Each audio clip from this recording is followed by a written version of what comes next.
the Patriots extra motivation for Psycho Tom to come out, and I think they just did that for your Cowboys. So all I think eyes you're right about that, will be on that one. Patriots, Cowboys, and Dallas, and of course we'll be watching Brady and Hardy very closely. Moving on to tonight's game, though, we've got Thursday Night Football, people. The second year of the Bill O'Brien era has not started as planned. The team is now 1-3, and in the third quarter of last week's game against Atlanta, when the Texans were down 42-0, they made a switch at quarterback on their way to a 48-21 loss. Stephen A., who's to blame here for the Texans' slow start? Bill O'Brien. That's who's to blame. I mean, that's an easy question. Watching Bill O'Brien on Hard Knocks, I have an affinity for individuals, particularly coaches, who are just straight shooters. They let you know exactly where they stand. They pull no punches. They tell you what it's going to be like, why it's going to be that way, and it is clear and established that they're the boss. There's no confusion. They are where the buck stops. And when it comes to Bill O'Brien, look, I respect the man. I respect the job that he did at Penn State, although some would say that most of the players under the late Joe Paterno did not leave, so he didn't inherit a bad program. He took over Houston, and they clearly improved from the 2-14 season that they had under Gary Kubiak and his successor that last year. Kubiak was there when they lost 14 straight games. All of those things are true. He did improve, but let's call it what it is. Bill O'Brien had an opportunity to draft a Teddy Bridgewater. He had an opportunity to draft a Derek Carr. To a lesser degree, Johnny Manziel, who was drafted before both of those guys, but whose success hasn't been the same as those other two as of yet. He passed on that. He passed on that for Jadeveon Clowney, who to me has been a virtual no-show throughout his NFL career thus far.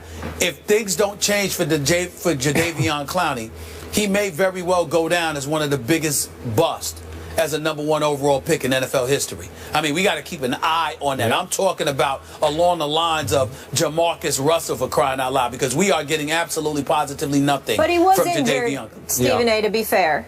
He was injured. You know, he was injured, whereas Jamarcus Russell was just fat. Yeah. Where Jadeveon Clowney, he was injured.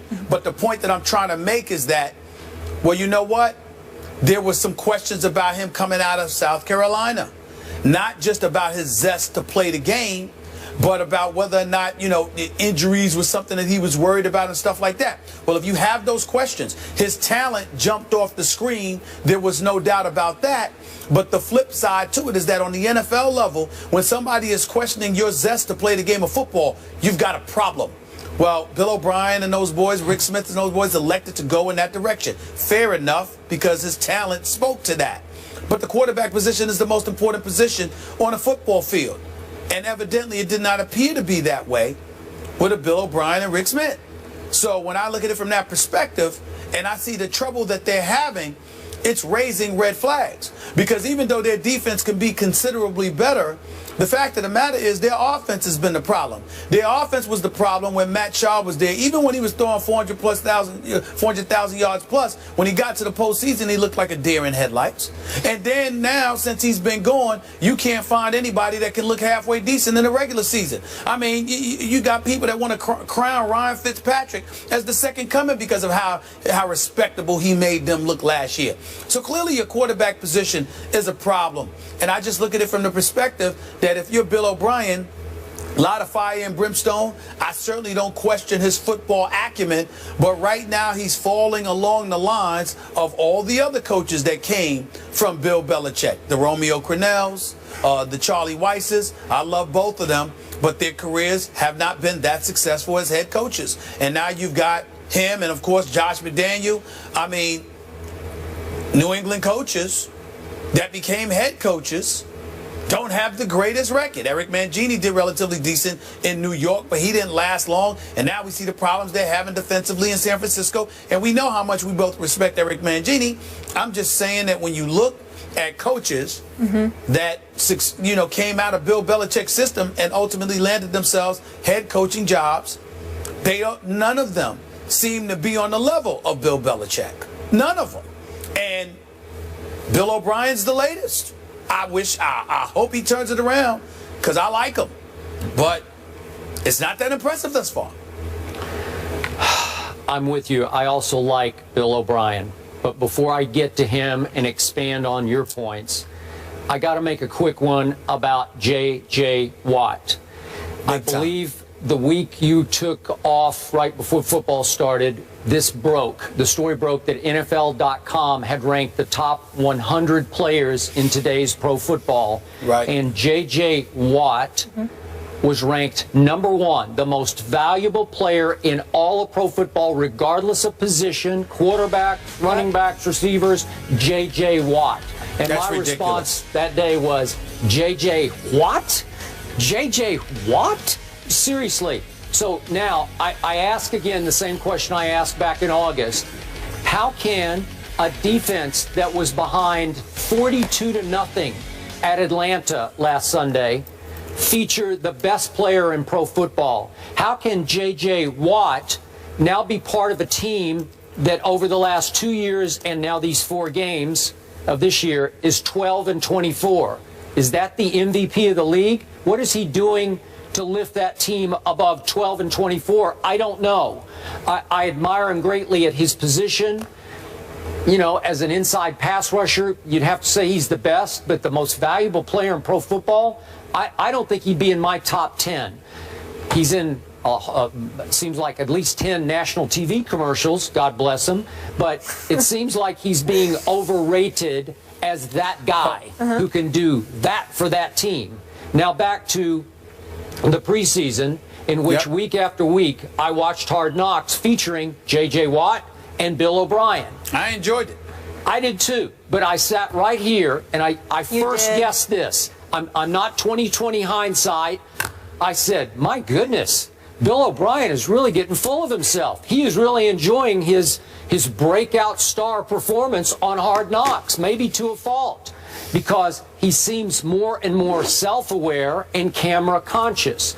And we know some people around television can get camera conscious, where you see that red light and you gravitate to it. And it seemed like Bill O'Brien started acting like the guy everyone expected him to act like instead of just being Bill O'Brien. And clearly the first episode featured him dropping all kinds of F-bombs, and he said, my mom called and she was so upset and I apologized to my mom. And then it seemed like it was F-bombs away after that. Like he thought it was funny that this was his calling card. His trademark was, listen to me curse on Hard Knocks to my football team. And he got a little carried away with it. Maybe his team got a little carried away with it. And I remember him battling back against all the criticism and concern about you don't have a quarterback. We do have a quarterback. And by the way, he is a quarterback coach and a coordinator. He is the overseer of that offense. But he was willing to go to NFL battle with either Hoyer or Mallett or Hoyer, and he thought they would be just fine.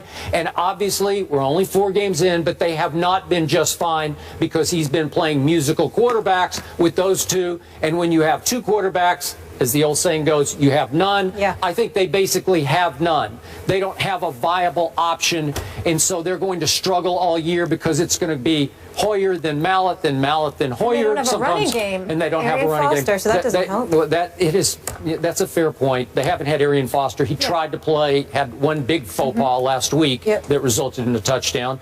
But still, Stephen A., in the end, J.J. Watt, to me, is being overrated as the most valuable player, and Bill O'Brien is being a little overrated off Hard Knocks, his instant stardom on Hard Knocks. And it boils down to this team is 1-3 and got blown off the field and humiliated at Atlanta. Well, I don't blame you for your comments about J.J. Watt. I think he's a superstar. I think he deserves all the respect and the acclaim that he has received. He's leading the team with sacks with 4 right now. He's second on the team in tackles with about 18. We know he gets double teamed. He gets triple teamed. He's absolutely ferocious. He's big time. He's legit. But by mere virtue of the position he plays, it's impossible for him to be the best of anybody in the NFL, the most valuable, because he simply can't have that kind of impact. He can't have the kind of impact that a Lawrence Taylor once had. He can't have the kind of impact that people like that have had in the past, okay?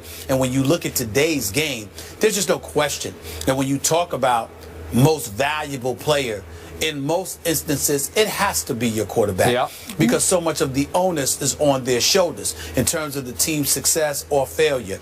That's the point that I want to make about that. When we talk about Bill O'Brien, I'm not going to get on the man for cussing, Skip, because I don't think he's trying to play to the cameras. I think that's the way he talks. I think it comes absolutely natural to him. You know, listen, everybody, any man that's decent, obviously, changes when he's around his mama. So you don't talk a certain way when you're around your mama. So, yeah. Listen, we all know, listen, I ain't gonna apologize. We all know that I cuss. I am 47 years old. My mother heard me cuss one time in my life. And the only time that transpired was when she was behind me and I didn't know. That is the only time that my mother has ever heard me say a curse word in my 47 years on this earth. I do not speak out of turn. I don't even raise my voice around my mama. It's just automatic. And what did your mama say when she heard that word slip out of your mouth? Well, you mean after she knocked me upside my head? That's what I was waiting for. You mean are you asking about what she did before or after? You know, after she lectured me and, you know, Stephen, I did not raise you that way, watch your mouth. But that was after I got slapped upside my head. So that was, again, and actually, guess what? That was 2 years ago. That's 2 years ago. It wasn't like it was a decade ago. 14 years. No, this is 2 years ago. This is 2 years. She heard me cuss. Yes, I was 45 and I got slapped upside my head. And you know what I did? I said, I'm sorry.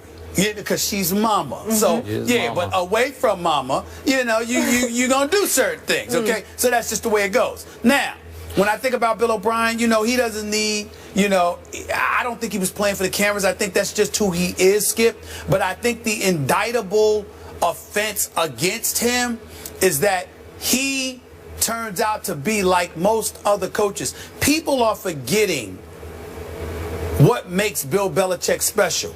You point out Tom Brady. You know what I point to, Skip?